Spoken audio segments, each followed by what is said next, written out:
बंधुगण देखंतु ए वीडियो रे देखिबा देखंतु +3 सेकंड सेमेस्टर रो देखंतु ब्लॉक 4 देखंतु बीए ओडी 4 रो ब्लॉक 4 रो यूनिट 1 को आमे देखिबा जोटा कि बहुत ही इंपोर्टेंट और बहुत ही गुरुत्वपूर्ण अटे।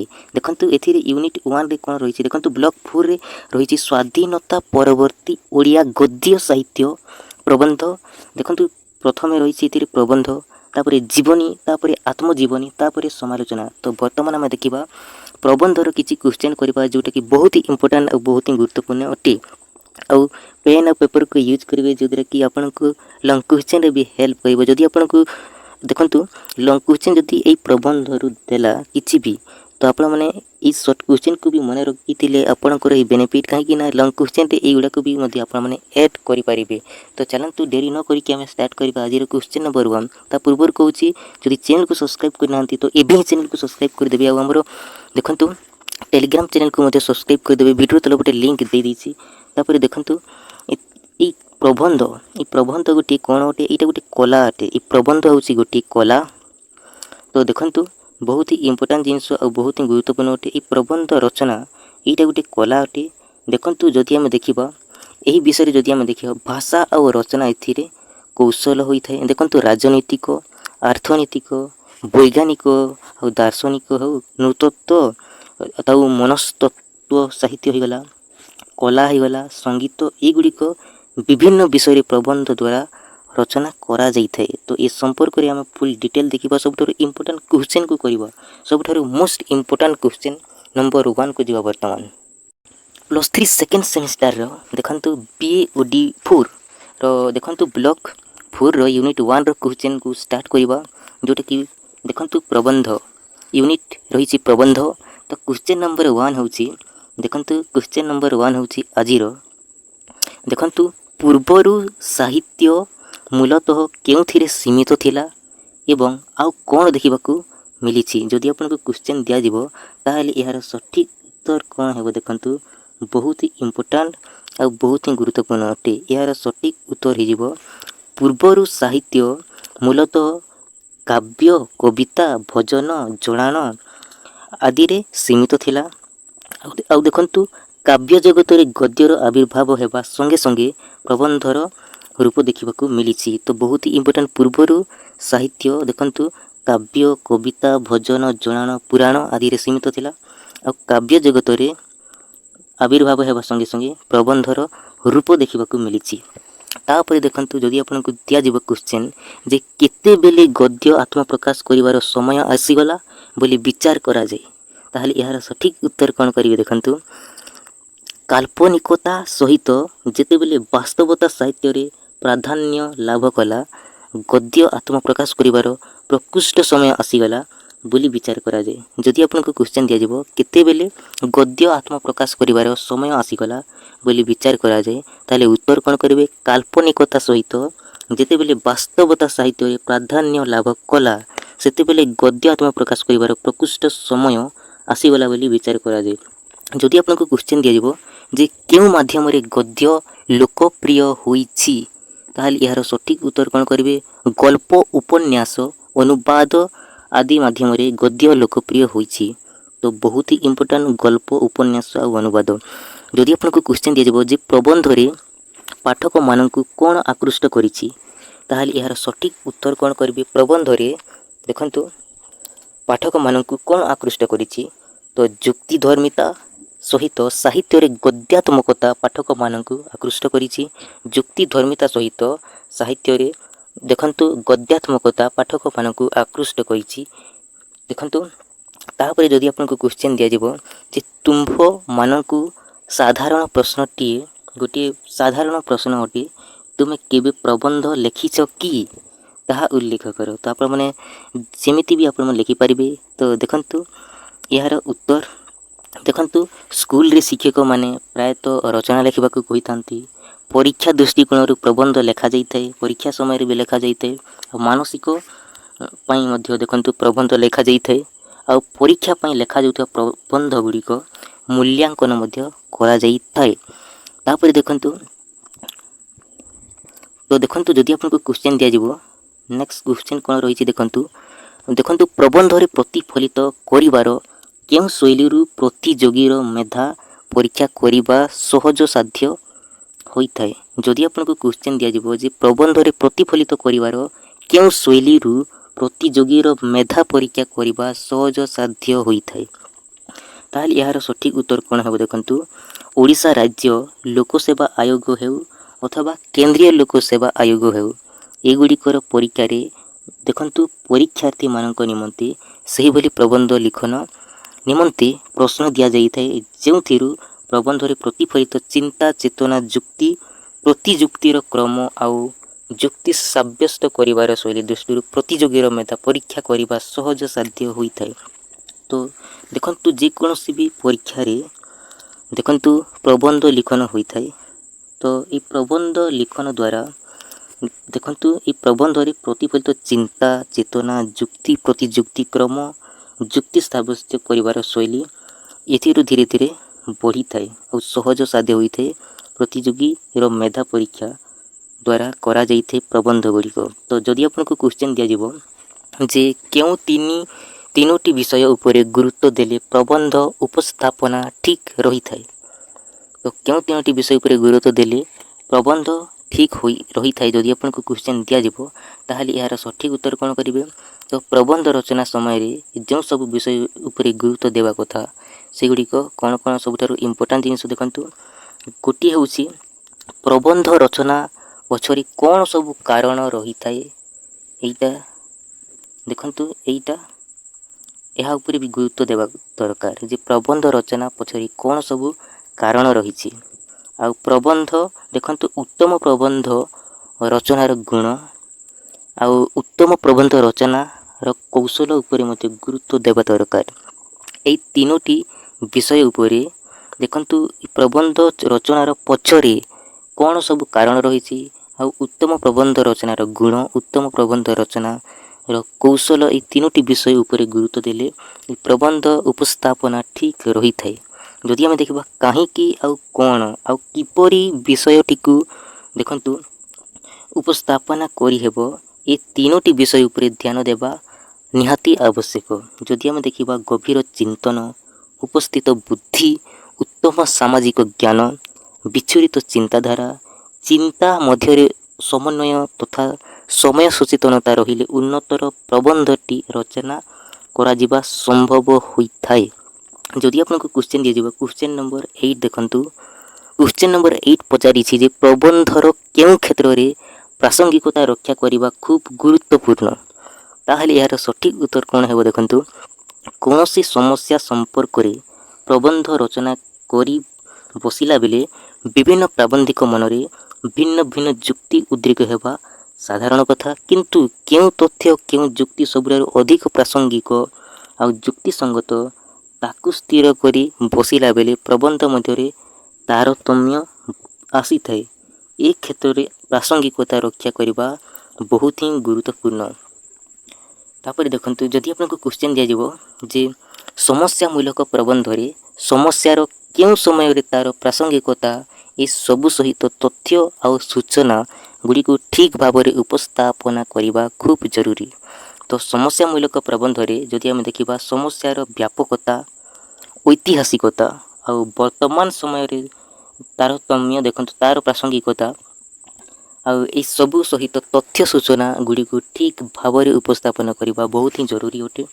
ଯଦି ଆପଣଙ୍କୁ କ୍ୱେଶ୍ଚନ୍ ଦିଆଯିବ ଦେଖନ୍ତୁ ଲିଖନ ଶୈଳୀରେ କ'ଣ ଅବଲମ୍ବନ କରିବା ପ୍ରବନ୍ଧ ଲିଖନ ଶୈଳୀର ଅନ୍ତର୍ଭୁକ୍ତ, ତ ଲିଖନ ଶୈଳୀରେ କ'ଣ ଅବଲମ୍ବନ କରିବା ଗୋଟିଏ ପ୍ରବନ୍ଧ ଲିଖନର ଶୈଳୀ ଅଟେ ପଚାରିଛି। ତ ଦେଖନ୍ତୁ ଗୋଟିଏ ହେଉଛି ବିଷୟ ବିଭାଜନ, ଆଉ ଗୋଟିଏ ହେଉଛି ଅନୁଚ୍ଛେଦ ଗଠନ କରିବା, ଗୋଟିଏ କ୍ରମରେ ଲେଖିବେ, ଗୋଟିଏ ପାରାଗ୍ରାଫରେ ଲେଖାଯାଏ। ଯେତେବେଳେ ପ୍ରବନ୍ଧ ଲେଖାଯିବ ତ ଅନୁଚ୍ଛେଦ ଗଠନ ମାଧ୍ୟମରେ ବିଷୟକୁ କ୍ରମାନ୍ୱୟରେ ରଖିବା ସହିତ ଭାଷା ଆଉ ବ୍ୟାକରଣରେ ତ୍ରୁଟି ଶୂନ୍ୟତା ଅବଲମ୍ବନ କରିବା ବହୁତ ହିଁ ଗୁରୁତ୍ୱପୂର୍ଣ୍ଣ ଅଟେ। ପ୍ରବନ୍ଧ ଲିଖନ ଶୈଳୀ ଏଥିରେ ବହୁତ ହିଁ ଗୁରୁତ୍ୱପୂର୍ଣ୍ଣ ଅଟେ ଅଧିକରୁ ଅଧିକ।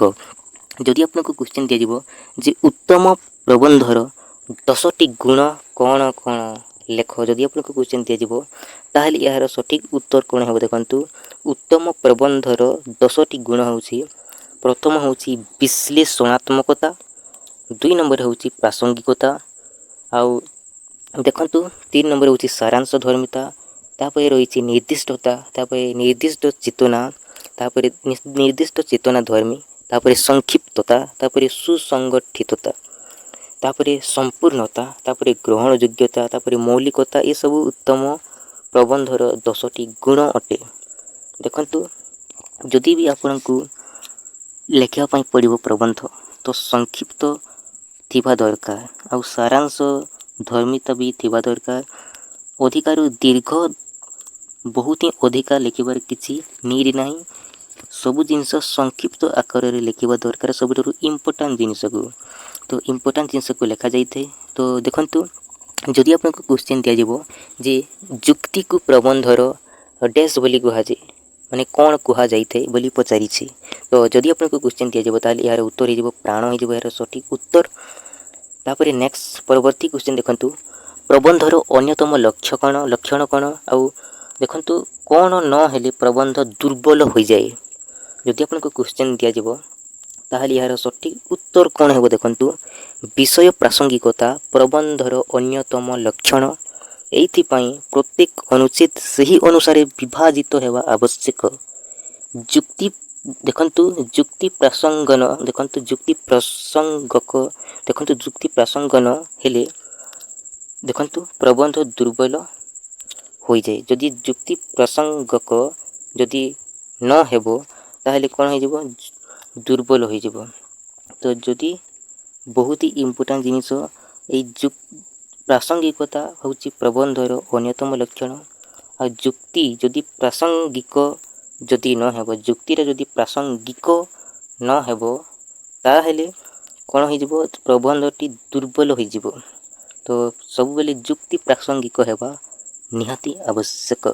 जदि आपनको क्वेश्चन दिया जिवो जे प्रबंधर इंग्राजी प्रतिशब्द डैश ताहले यार सठिक उत्तर कोन हो जिवो इंग्राजी प्रतिशब्द होची ऋगप गपच। यार सठिक उत्तर हो ऋगप गपच। तो बुक रे एमती ही लिखा है आप मैंने बुक को मध्य देखीदेवे जे देखंतु प्रबंधर इंग्राजी प्रतिशब्द होची ऋगप गपच। तो जदि आपनको क्वेश्चन दिया जिवो परवर्ती क्वेश्चन देखंतु ऋगप गपच शब्दर सृष्टि जार अविधानिक अर्थ हेउची डैश। तो देखंतु ऋगप गपच शब्दरु सृष्टि जार अविधानिक अर्थ हेउची उद्यम आ गुटे हेउची चेष्टा बा प्रयत्न। तो उद्यम चेष्टा बा प्रयत्न हो यार सठिक उत्तर। जदि आपको परवर्ती क्वेश्चन दिया जाव जे भाषातात्विक दृष्टिकोण प्रबंध शब्दर व्युत्पत्तिगत अर्थ हेउची डैश उपसर्ग आउ डैश धातुरे आउ डैश प्रत्यय ए होई थाए। ताहले यार सठिक उत्तर हो भाषातात्विक दृष्टिकोण ए प्रबंध। देखंतु प्रबंध क्यों उपसर्ग कौन लगी प्र उपसर्ग लगी प्रबंध रे प्र उपसर्ग आ क्यों धातु लगी बंद धातु लगी बंद आउ क्यों प्रत्यय लगी अप्रत्यय लगी अप्रत्यय। तो इ प्र आउ बंद धातु आउ अ को जदि मिसई देली या को जोग कर देली कौन हो जिवो प्रबंध हो जिवो। प्र उपसर्ग प्लस बंद धातु प्लस अप्रत्यय को जोग करदेले इटा हो प्रबंध। तो भाषातात्विक दृष्टि प्रबंध शब्दर व्युत्पत्तिगत होची प्र उपसर्ग बंद धातु रे आउ अप्रत्यय रे होई थाए। जदि आपनको क्वेश्चन दिया जिवो प्रबंध काहाकू कहा जाए ताहले यार सठिक उत्तर कौन हेबो देखंतु जो साहित्यिक उपादान मध्य विशेष वस्तु को उपयुक्त भाव में बंधन करा जाई थाए ताहाकू कौन कहा जाए प्रबंध कहा जाई थाए। तो जो साहित्यिक उपादान मध्य विशेष वस्तु को उपयुक्त भाव में बंधन करा जाई थाए ताहा होची प्रबंध। जदि आपनको क्वेश्चन दिया जिवो जे किए कहिथिले जे प्रबंध होची गोटिए अनियमित अपरिपक्व रचना। जदि आपनको क्वेश्चन दिया जिवो ताहले यार सठिक उत्तर कौन हेबो सामुएल जॉनसन कहिथिले जे प्रबंध होची गोटिए अनियमित अपरिपक्व रचना। सामुएल जॉनसन हिजिबो यार सठिक उत्तर हिजिबो सामुएल जॉनसन। तापर देखंतु परवर्ती क्वेश्चन कोन पचारिछि प्रबंध गोटिए यथामथ परिमित युक्त रचना। एथिरे सजतन ସହକାରେ ଉପଜୀବ୍ୟକୁ ପରିବେଷଣ କରାଯାଏ। ଏହା କିଏ କହିଥିଲେ? ଯେ ପ୍ରବନ୍ଧ ଗୋଟିଏ ଯଥାମତ ପରିମିତ ଯୁକ୍ତ ରଚନା। ଏଥିରେ ସଯତ୍ନ ସହକାରେ ଉପଜୀବ୍ୟକୁ ପରିବେଷଣ କରାଯାଏ। ଏହା କହିଥିଲେ ଗନମନ ଗସ୍ କହିଥିଲେ। ଏହା କିଏ କହିଥିଲେ? ଗନମନ ଗସ୍ କହିଥିଲେ। ବହୁତ ଇମ୍ପୋର୍ଟାଣ୍ଟ ଆଉ ବହୁତ ଗୁରୁତ୍ୱପୂର୍ଣ୍ଣ ଅଟେ। ଯଦି ଆପଣଙ୍କୁ କ୍ୱେଶ୍ଚିନ୍ ଦିଆଯିବ, ଏଇ ଦୁଇଟା ହେଉଛି ସଂଜ୍ଞା। ଯଦି ଆପଣଙ୍କୁ କ୍ୱେଶ୍ଚିନ୍ ଦିଆଯିବ ଯେ ପ୍ରବନ୍ଧର ସଂଜ୍ଞା ଗୁଡ଼ିକ ଲେଖ, ତାହେଲେ କ'ଣ କରିବେ? ଯଦି ଆପଣଙ୍କୁ ଦିଆଯିବ ଗୋଟିଏ ସଂଜ୍ଞା ଲେଖ, ତାହେଲେ ଆପଣମାନେ ଏହାକୁ ମଧ୍ୟ ଲେଖିପାରିବେ ଯେ ପ୍ରବନ୍ଧ ହେଉଛି ଗୋଟିଏ ଅନିୟମିତ ପରିପକ୍ୱ ରଚନା। ଏହା ହେଉଛି ସାମୁଏଲ ଜନ୍ସନ୍ଙ୍କ ମତ, କିମ୍ବା ଆପଣମାନେ ଏଇଟାକୁ ବି ଲେଖିପାରିବେ ଗନମନ ଗସ୍ଙ୍କର ମତକୁ ମଧ୍ୟ ଲେଖିପାରିବେ। ପ୍ରବନ୍ଧ ଗୋଟିଏ ଯଥାମତ ପରିମିତ ଯୁକ୍ତ ରଚନା। ଏଥିରେ ସଯତ୍ନ ସହକାରେ ଉପଜୀବ୍ୟକୁ ପରିବେଷଣ କରାଯାଇଥାଏ। ତାପରେ ପରବର୍ତ୍ତୀ କ୍ୱେଶ୍ଚିନ୍ ଦେଖନ୍ତୁ, ପ୍ରାଚ୍ୟ ଆଉ ପାଶ୍ଚାତ୍ୟ ତତ୍ତ୍ୱବିତ୍ ମାନଙ୍କ ବିଶ୍ଳେଷଣ ଅନୁଯାୟୀ ପ୍ରବନ୍ଧ ସାହିତ୍ୟ ସ୍ୱରୂପ ଗୁଡ଼ିକ କ'ଣ କ'ଣ? ଯଦି ଆପଣଙ୍କୁ କ୍ୱେଶ୍ଚିନ୍ ଦିଆଯିବ, ତାହେଲେ ଏହାର ସଠିକ୍ ଉତ୍ତର କ'ଣ ହେବ? ଦେଖନ୍ତୁ, ପ୍ରାଚ୍ୟ ଆଉ ପାଶ୍ଚାତ୍ୟ ତତ୍ତ୍ୱବିତ୍ ମାନଙ୍କ ବିଶ୍ଳେଷଣ ଅନୁଯାୟୀ ପ୍ରବନ୍ଧ ସାହିତ୍ୟ ସ୍ୱରୂପ ଗୁଡ଼ିକ ହେଉଛି ନିଯୁକ୍ତି ନିଷ୍ଠତା, ସାବଲୀଳତା, ସଠିକତା ଆଉ ଚିନ୍ତାଶୀଳତା ହୋଇଥିବା ଦରକାର, ଆଉ ମନନଶୀଳତା ହୋଇଥିବା ଦରକାର। ସଂକ୍ଷିପ୍ତତା ବହୁତ ହିଁ ଗୁରୁତ୍ୱପୂର୍ଣ୍ଣ, ଆଉ ସମତା ବି ବହୁତ ହିଁ ଗୁରୁତ୍ୱପୂର୍ଣ୍ଣ। ଆଉ ଗୋଟିଏ ଦେଖନ୍ତୁ ଏକମୁଖୀନତା, ଭାଷାର ସରଳତା ଇତ୍ୟାଦି ବିଶ୍ଳେଷଣ ହେବା ଦରକାର। ଯେତେବେଳେ ପ୍ରବନ୍ଧ ଗୋଟିଏ ସାହିତ୍ୟ ଯେତେବେଳେ ଗୋଟିଏ ଲେଖକ ଗୋଟିଏ ପ୍ରବନ୍ଧ ଲେଖୁଛି, ସେହି ସମୟରେ ନିଯୁକ୍ତି ନିଷ୍ଠତା ରହିଥିବା ଦରକାର। ଏହି ପ୍ରବନ୍ଧ ସାହିତ୍ୟରେ ଏଇଟା ହେଉଛି ପ୍ରବନ୍ଧର ସ୍ୱରୂପ ଗୁଡ଼ିକ। ଏହି ପ୍ରବନ୍ଧର ସ୍ୱରୂପ ଗୁଡ଼ିକ ରହିଥିଲେ ହିଁ ଗୋଟିଏ ପ୍ରବନ୍ଧ ଜଣେ ପାଠକକୁ ଆକର୍ଷିତ କରିବ। ତ ଦେଖନ୍ତୁ, ସାବଲୀଳତା, ସଠିକତା ଆଉ ଚିନ୍ତାଶୀଳତା ରହିଥିବା ଦରକାର। ମନନଶୀଳତା ଆଉ ପ୍ରବନ୍ଧଟି ସଂକ୍ଷିପ୍ତତା ରହିଥିବା ଦରକାର। ସମତା ଆଉ ଏକମୁଖୀନତା, ଭାଷାର ସରଳତା ରହିଥିବା ଦରକାର। ଗୋଟିଏ ଭାଷାରେ ତାର ସରଳତା ରହିଥିବା ଦରକାର। ତ ଯଦି ଆପଣଙ୍କୁ କ୍ୱେଶ୍ଚିନ୍ ଦିଆଯିବ, ପରବର୍ତ୍ତୀ କ୍ୱେଶ୍ଚିନ୍, ପ୍ରବନ୍ଧରେ କ'ଣ ପାଠକକୁ ଆକୃଷ୍ଟ କରିପାରିଥାଏ? ତାହେଲେ ଏହାର ସଠିକ୍ ଉତ୍ତର କ'ଣ ହେବ? ଦେଖନ୍ତୁ, ଯେଉଁ ପ୍ରବନ୍ଧର ଭାଷା ସରଳ ଆଉ ବୋଧଗମ୍ୟ ହୋଇଥାଏ, ତାହା ଦେଖନ୍ତୁ ସେତେବେଳେ କ'ଣ କରିଥାଏ? ପାଠକକୁ ଆକୃଷ୍ଟ କରିପାରିଥାଏ। ଯେଉଁ ପ୍ରବନ୍ଧର ଭାଷା ସରଳ ଆଉ ବୋଧଗମ୍ୟ, ତାହା ଯେତେ ପରିମାଣରେ ସରଳ ଆଉ ବୋଧଗମ୍ୟ ହୋଇଥାଏ ଯେଉଁ ପ୍ରବନ୍ଧ, ସେତେ ପରିମାଣରେ ପାଠକଙ୍କୁ ଆକର୍ଷିତ କରିଥାଏ। ତ ସବୁବେଳେ ପ୍ରବନ୍ଧ ଦେଖନ୍ତୁ ସରଳ ଭାବରେ, ନିଜ ଭାଷାରେ ସରଳ ଭାବରେ ହୋଇଥିବା ଦରକାର। ବୋଧଗମ୍ୟ ଯେତେ ହୋଇଥିବ, ସେତେ ପରିମାଣରେ ପାଠକଙ୍କୁ ଯିଏ ବି ଦେଖିବ ତାଙ୍କୁ ଆକୃଷ୍ଟ କରିଥାଏ। ତ ଦେଖନ୍ତୁ ପରବର୍ତ୍ତୀ କ୍ୱେଶ୍ଚିନ୍ କ'ଣ ଦେଇଛି। ଯଦି ଆପଣଙ୍କୁ କ୍ୱେଶ୍ଚିନ୍ ଦିଆଯିବ ଯେ କେଉଁ ପ୍ରବନ୍ଧ ଗୁଡ଼ିକ ଅଧିକ ପାଠକୀୟ ଶ୍ରଦ୍ଧାଭାଜନ ହୋଇପାରିଥାଏ, ତାହେଲେ ଏହାର ସଠିକ୍ ଉତ୍ତର କ'ଣ ହେବ? ଦେଖନ୍ତୁ, ଯେଉଁ ପ୍ରାବନ୍ଧିକ ସ୍ୱକୀୟ ଗଭୀର ଚିନ୍ତା ଶକ୍ତି ମାଧ୍ୟମରେ ଜଟିଳ ଆଉ ବୌଦ୍ଧିକ ଦାର୍ଶନିକ ଉପାଦାନକୁ ଆଲୋଚନା କରିଥାନ୍ତି, ସେହି ପ୍ରବନ୍ଧ ଗୁଡ଼ିକ ଅଧିକ ପାଠକୀୟ ଶ୍ରଦ୍ଧାଭାଜନ କରିପାରିଥାଏ। ଦେଖନ୍ତୁ, ଯେଉଁ ପ୍ରାବନ୍ଧିକ ସ୍ୱକୀୟ ଗଭୀର ନିଜେ ଚିନ୍ତା ଶକ୍ତିରେ, ଯେଉଁ ପ୍ରାବନ୍ଧିକ ଯିଏ ବି ଲେଖୁଛି ଜଣେ ପ୍ରବନ୍ଧ, ସେ ନିଜର ଚିନ୍ତା ଭିତରେ, ନିଜର ଚିନ୍ତା ଶକ୍ତି ମାଧ୍ୟମରେ ଜଟିଳ ଆଉ ବୌଦ୍ଧିକ ଦାର୍ଶନିକ ଉପାଦାନକୁ ଯଦି ସେ ଆଲୋଚନା କରିକି ସେ ଯଦି ଲେଖିଦେବ, ଆଉ ସେ ପ୍ରବନ୍ଧ ଗୋଟିଏ ସୃଷ୍ଟି କରିଦେବ, ତ ଅଧିକ ପାଠକୀୟ ଶ୍ରଦ୍ଧାଭାଜନ ହୋଇପାରିଥାଏ। ତ ନିଜ ଭାଷାରେ ସବୁବେଳେ ଲେଖିବା ବହୁତ ଗୁରୁତ୍ୱପୂର୍ଣ୍ଣ। ନିଜ ଚିନ୍ତା ଶକ୍ତି ମାଧ୍ୟମରେ ଜଟିଳ ଶବ୍ଦକୁ ଉପଯୋଗ କରିବା ଦରକାର। ତ ଦେଖନ୍ତୁ, ଯଦି ଆପଣଙ୍କୁ ପରବର୍ତ୍ତୀ କ୍ୱେଶ୍ଚିନ୍ ଦିଆଯିବ ଯେ ପ୍ରବନ୍ଧ ରଚନା ସମୟରେ କ'ଣ ଅବଲମ୍ବନ କରି ଲେଖିଲେ ପ୍ରବନ୍ଧ ପଠନ ଯୋଗ୍ୟ ହୋଇପାରିଥାଏ? ଯଦି ଆପଣଙ୍କୁ କ୍ୱେଶ୍ଚିନ୍ ଦିଆଯିବ, ତାହେଲେ ଏହାର ସଠିକ୍ ଉତ୍ତର କ'ଣ ହେବ? ଦେଖନ୍ତୁ, ପ୍ରାବନ୍ଧିକ ପ୍ରବନ୍ଧ ରଚନା ସମୟରେ କ'ଣ ଅବଲମ୍ବନ କରି ଲେଖିଲେ ପ୍ରବନ୍ଧ ପଠନ ଯୋଗ୍ୟ ହୋଇପାରିଥାଏ? ତ ପ୍ରବନ୍ଧ ଗୋଟିଏ ଗୁରୁତ୍ୱପୂର୍ଣ୍ଣ ସ୍ୱରୂପ ହେଉଛି ସଂକ୍ଷିପ୍ତତା। ଗୋଟିଏ ପ୍ରବନ୍ଧକୁ ଦେଖନ୍ତୁ ସଂକ୍ଷିପ୍ତତାରେ ଲେଖିଲେ ଗୋଟିଏ पठन योग्य हो पारि थाए। तो प्रबंध गोटे सबुठारु गुरुत्वपूर्ण स्वरूप होउछि संक्षिप्तता। बेसी लंबा लिखिले पाठक जे भी पढ़ुछि सेटा पठन योग्य हो पाइबो नाही। जे देखंतु गोटे लाइन पढ़िले आग्रह सृष्टि हेबो नाही। तो सब बेले संक्षिप्त हेबा होछि प्रबंधर गोटे गुरुत्वपूर्ण स्वरूप। आ बहु विषय उपरि आलोकपात कले प्रबंध विभक्ति कर हो जाए। प्राबंधिक प्रबंध रचना समय रे गोटे विषय प्रति एकमुखीनता अवलंबन करी लेखिले प्रबंध पठन योग्य हो पाई थाए। तो एकमुखीनता अवलंबन करी लिखिबा सबुठारु मोस्ट इम्पोर्टेंट। माने जदि जणे लेखुछि प्रबंध तो निज देखंतु निज चिंता शक्ति शैली रे माने निजे लेखुछि माने एकमुखीनता माने दुई जण मिसिकी लिखि माने एका से निज चिंता शैली रे लिखिबा दरकार। एकमुखीनता अवलंबन करी से निज भाषा रे लिखिकी गोटे प्रबंध लिखिदेले बहुत ही सरल भाषा रे लिखिदेले गोटे पठन योग्य हो पारि थाए। जदि आपनको क्वेश्चन दिया जिवो जे प्रबंध विषय आउ उपस्थापना शैली को नहीं प्रबंध को केते भाग रे विभक्त करा जाइछि आउ कोन कोन जदि आपनको क्वेश्चन दिया जिवो ताहेले यार सटीक उत्तर कोन हेबो देखंतु प्रबंध रो विषय आउ उपस्थापना शैली को नहीं प्रबंध को दुई भाग रे विभक्त करा जाइछि। गोटे होछि वस्तुनिष्ठ प्रबंध आ गोटे होछि व्यक्तिनिष्ठ प्रबंध।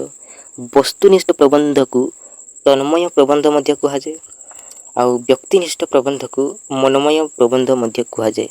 आउ जदि आपनको क्वेश्चन दिया जिवो वस्तुनिष्ठ प्रबंध बा तन्मय प्रबंध कहिले कोन ताहले यार सठिक उत्तर कोन हेबो देखंतु जो प्रबंध रे लेखकक वक्तव्य प्रकाशित होई थाए बा चिंता अपेक्षा हृदय कथा मध्य कुहा जाई थाए ताहा वस्तुनिष्ठ बा देखंतु तन्मय इटा मनमय लेखा होइछि इटा भूल अछि तन्मय प्रबंध कुहा जाई थाए। तो जो प्रबंध रे लेखकक वक्तव्य प्रकाशित होई थाए बा चिंता अपेक्षा हृदयर कथा मध्य कुहा जाई थाए ताकु वस्तुनिष्ठ प्रबंध कुहा जाए। जदि आपनको क्वेश्चन दिया जिवो जे व्यक्तिनिष्ठ प्रबंध बा मनमय प्रबंध कहिले कोन तो देखंतु मनमय प्रबंधर गोटे उदाहरण होउछि आत्मजीवनी मूलक प्रबंध।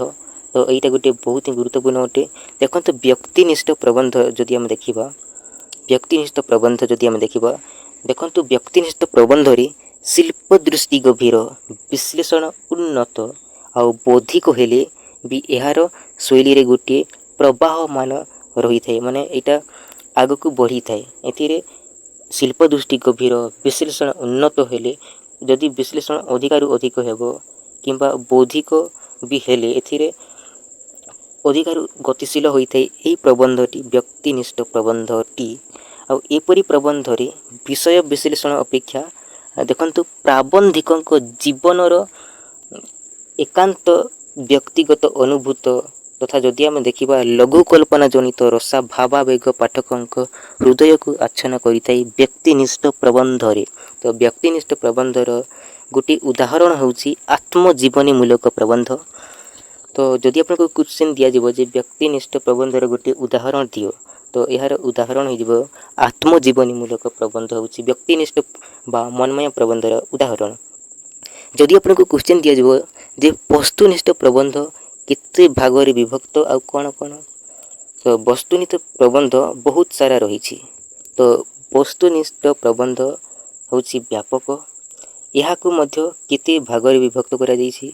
नंबर 1 होउछि विश्लेषणात्मक गोटे प्रबंध रे विश्लेषण हेबा दरकार गोटे विवरणी रहिथिबा दरकार आ वर्णनामूलक होइथिबा दरकार। एटा गोटे वर्णनामूलक प्रबंध वस्तुनिष्ठ रे वर्णनामूलक रहिछि आउ कोन रहिछि देखंतु संवादमूलक रहिछि आ जुक्तिमूलक आ चिंतामूलक आ आलोचनामूलक रहिछि। तो जदि आपनको दिया जीव परवर्ती क्वेश्चन जे प्रबंध रचना कौशलर प्रबंध पाई कौन प्रसंग होई पारे ता संपर्क रे वर्णना कर। देखंतु प्रबंध रचना कौशलर प्रबंध पाई देखंतु एटा प्रबंध रचना कौशलर प्रबंध पाई कौन प्रसंग होई पारे तार उदाहरण सहित जदि आपनको दिया जीव क्वेश्चन ताहले देखंतु बहुत ही इंपोर्टेंट जिंस ए गुडी को ए शॉर्ट क्वेश्चन हो किंबा लॉन्ग क्वेश्चन देखंतु ए शॉर्ट क्वेश्चन गुडी को जो रहिछि एटा को आपण माने ए प्रबंध रे जदि क्वेश्चन आसिला तो आपण माने सर्ट क्वेश्चन को जदि मन रखी देउछंती तो लॉन्ग क्वेश्चन रे भी ऐड करि परिबे सब जिनिस कौन से भी प्रॉब्लम हेबो नहीं। तो देखंतु प्रबंध रचनार कौशल एथिरे कौशल संपर्क रे देइछि। तो प्रबंध रचना पाई टेलीफोन गोटी प्रसंग होई पारे। आहुरी भल प्रसंग जदि हम देखिबा मोबाइल मध्य होई पारे, जहा को नहीं देखंतु चेतनार अनेक द्वार आपे आपे उन्मोचित हो जाए।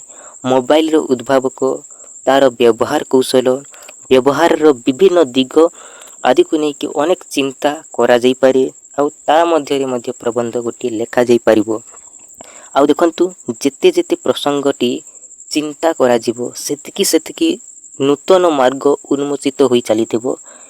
देखंतु मोबाइल केवल गोटी जोगाजोग यंत्र नुहे, एई मोबाइल द्वारा जीवन को सरल करि पारे। एहा माध्यम रे मीडिया शेयर करि पारिबा, बही पठाई पारिबा थारु आरंभ करी सेल्फी नेबा, कैमेरा रो उपयोग करिबा, वीडियो गेम खेलिबा और निजुक्ति सूचना प्राप्त हेबा और बैंक कारोबार ठारु आरंभ करी सूचना और प्रयुक्ति विद्या रो सबु प्रकार प्रयोग माध्यम रे जीवन को अधिक सहज करिबार अनेक साधन और यह माध्यम रे अर्जन करा जाई पारि थाए। आउ सही परी अन्यान्य विषय निर्वाचन करी ता उपरे विचार करिबा माध्यम रे सबुठार उत्तम धरणर प्रबंध रचना करा जाई पारिबो। तो एटा होछि प्रबंध रचनार कौशल। प्रबंध पाई कोटा देखंतु प्रसंग होई पारे ता संपर्क जदि आपन को क्वेश्चन दिया जिवो प्रसंग संपर्क रे कौशल संपर्क रे ताबाले यार उत्तर दे देबे। जदि आपन को क्वेश्चन दिया जिवो जे प्रबंध टीए देखंतु विषय को देखंतु प्रबंध टीए रो गोटे प्रबंध टीर विषय को घोषणा करदेले। जेतेबेले घोषणा करदेले से देखंतु जेतेबेले घोषणा करी जेतेबेले लेखिबा को दिया गला गोटे प्रबंध सेतेबेले केतोटी दिगरे लेखकर प्रस्तुति आवश्यक होइथाय ता संपर्क रे वर्णना करो। तो एटा को परवर्ती समय रे हम देखिबा। तो एटा को यार लास्ट देखिबा। तो एटा देखंतु बीओडी 4 ब्लॉक 4 रो देखंतु यूनिट 1 रो 9 देखंतु ब्लॉक 4 रे 9 नंबर पेज रे पाई जेबे यार उत्तर जे जेतेबेले गोटे लेखकन को देखंतु जदि दिया जिबा गोटे प्रबंध लिखिबा पाई तो सेतेबेले से जे भी लेखिबो इ लेखकंकर केतोटी दिग रहिछि तार प्रस्तुति पाई कोन कोन दिग रहिछि कोन कोन दिग रहिबा आवश्यक ता संपर्क रे वर्णना कर बोली पचारिछि। तो लॉन्ग क्वेश्चन भी होई परिबो। लॉन्ग क्वेश्चन जदि आपन को दिया जिवो जे लेखकर कोन कोन प्रस्तुति हेबा दरकार प्रबंध रचना पाई तो इटा लॉन्ग क्वेश्चन मध्ये आपन माने कहि परिबे। तो तापरे देखंतु इटा लास्ट करबा। जदि आपन को क्वेश्चन दिया जिवो जे भलो शैली रो प्रबंध पाठक को डैश करे और यह सत्य किंतु भलो डैश संबलित प्रबंध बौद्धिक संतुष्टि आनी थाए। तो भलो शैली रो प्रबंध पाठक को आकृष्ट करे और यह सत्य अटे किंतु भलो तथ्य बा निजुक्ति संबलित प्रबंध बौद्धिक संतुष्टि आनी थाए। तो बौद्धिक संतुष्टि जुक्ति बा तथ्य संबलित प्रबंध बौद्धिक आनी थाए। जदि आपन को क्वेश्चन दिया जिवो जे विवादास्पद प्रसंगटी उपरे आलोचना पाठ करने को भल लगे तेणु विवाद संपर्क रे केते धाड़ी आलोचना हेले भल। जदि आपन को क्वेश्चन दिया जिवो ताले उत्तर कोन करिवे विवादास्पद प्रसंग उपरे आलोचना पाठ करने को बहुत भल लगे तेणु विवाद संपर्क रे जदि देखंतु केते धाड़ी 2 धाड़ी आलोचना कले सबुठारु भल। तो जदि आपन को क्वेश्चन दिया जिवो जे विवादास्पद प्रसंग टी उपरे कोनोसी निर्दिष्ट पक्ष समर्थन करी डैश उपस्थापन कले ताहा व्यक्ति निरपेक्ष होई पारे नाही। जदि आपन को क्वेश्चन दिया जिवो तो यार सटीक उत्तर जिवो जुक्ति उपस्थापन कले या व्यक्ति निरपेक्ष होई पारे नाही। तो देखंतु यार परवर्ती समय रे हमें स्टार्ट करिबा आ गोटे लॉन्ग क्वेश्चन टी होची प्रबंधटी रो देखंतु गोटे प्रबंधटी गोटे लेखकन को घोषणा करा गला गोटे प्रबंध लिखिबा पई। तो ए जेते बेले लिखिबा पई दिया गला तो एई समय रे तार केतोटी दिग रहिछि प्रस्तुति हेबा पई कोन कोन आवश्यक ता संपर्क रे वर्णना करो। तो वर्तमान हम देखिबा बंधुगण देखंतु नंबर 1 रे कोन प्रस्तुति हेबा दरकार। देखंतु विषय संबंध रे गोटे सूचना को लिखि रखिबा दरकार। माने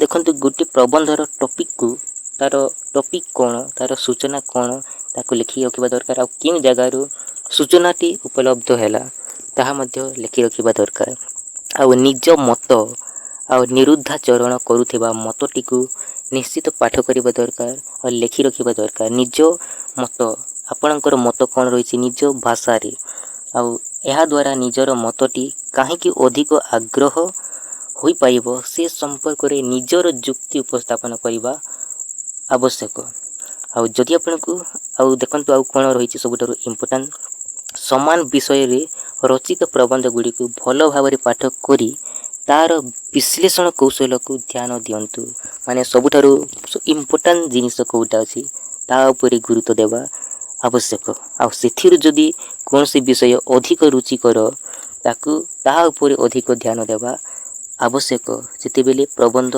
लेखिबा समय रे आ सेथिरे प्रदत्त तथ्य को देखंतु सेथिरे प्रदत्त तथ्य को भल भाव रे लेखि रखिबा दरकार जदि भल लागुछि तेबे सेही उपस्थापना शैली को नजर रखिबा दरकार आ सेथिरे देखंतु जुक्ति केतेक ग्रहण योग्य तार परीक्षा करिबा आवश्यक आ विषय टी ऊपर देखंतु समस्त संबलर विनियोग करी निज मन रे करिबा दरकार सबको जेतकी भी शब्द गुडी को जेतकी भी संबल गुडी को उपस्थापन करि साइला परे निज मन रे लिखिबा दरकार निज देखंतु मानस मनन मंथन करिबा दरकार आ जेउ भली कोनसे तथ्य बा कम न पड़े आपनको निज मन रे भी चिंता करिबा दरकार आ जदि आपनको आ कोन कोन रही देखंतु निजर मन ऊपर जदि करि देला परे जो कथा गुडी को नुआ नुआ मने पड़िला ताकू मध्य टिपी रखिबा दरकार निजे चिंता कला परे जो जो नुआ नुआ जिनिस मने पड़ी गला बा मने हैला ताकू मध्य टिपी रखिबा दरकार यह परवर्ती समय देखंतु मूल कथा को दृष्टि सम्मुख रे रखी छोट छोट प्रासंगिक कथा गुडी को तलकू सुजई सुजई रखिबा दरकार आ यह द्वारा प्रबंध समय रे देखंतु यह द्वारा कौन होइथे प्रबंध रचना समय रे से सब गुडी को देखंतु से प्रबंध रचना समय रे विनियोग होई परिबो आ एमितिका प्रस्तुति हेबा दरकार आ प्रबंधर दीर्घता देखिबा को गले असरंती जदि हमें प्रबंधर दीर्घता देखिबा तो एटा केबे भी सरीबो नाही किंतु अति दीर्घ प्रबंध रुचिकर हुए नाही अधिकारु अधिका लिखिदेले प्रबंध लिखिदेले एटा रुचिकर हुए नाही तो मैक्सिमम पिला माने कोन करंती अधिक मार्क मिलिबो कहि कि माने अधिकारु अधिक अति दीर्घ प्रबंध करि दियंती तो तेणु आवश्यक हेउतिबा दीर्घता प्रति सचेतन हेबा निहाती जरूरी एटा गुटी बहुत इम्पोर्टेंट जिनिस लेखा होईछि तो ये सब उपादान को नहीं विभिन्न प्रकार प्रबंध रचना करा जाई पाइबो तो एटा सबुठारु मोस्ट इम्पोर्टेंट जिनिस गुडी को लेखा होईछि तो बहुत ही इम्पोर्टेंट और बहुत ही गुरुत्वपूर्ण अटे तो एटा ब्लॉक 4 रो यूनिट 9 रे रही तो वीडियो केमती लगे कमेंट करके जनइबे चैनल नुआ थे चैनल को सब्सक्राइब कर देबे और हमर टेलीग्राम चैनल को मध्य सब्सक्राइब कर देबे टेलीग्राम चैनल रो अन्य नाम तारो नाटा अलगा अछि तारो नाम होछि प्रेप लर्न यार लिंक डायरेक्ट लिंक पाई जेबे वीडियो तल बटे लिंक दे देछि तो वर्तमान पे एतिक रखिबा थैंक यू सो मच।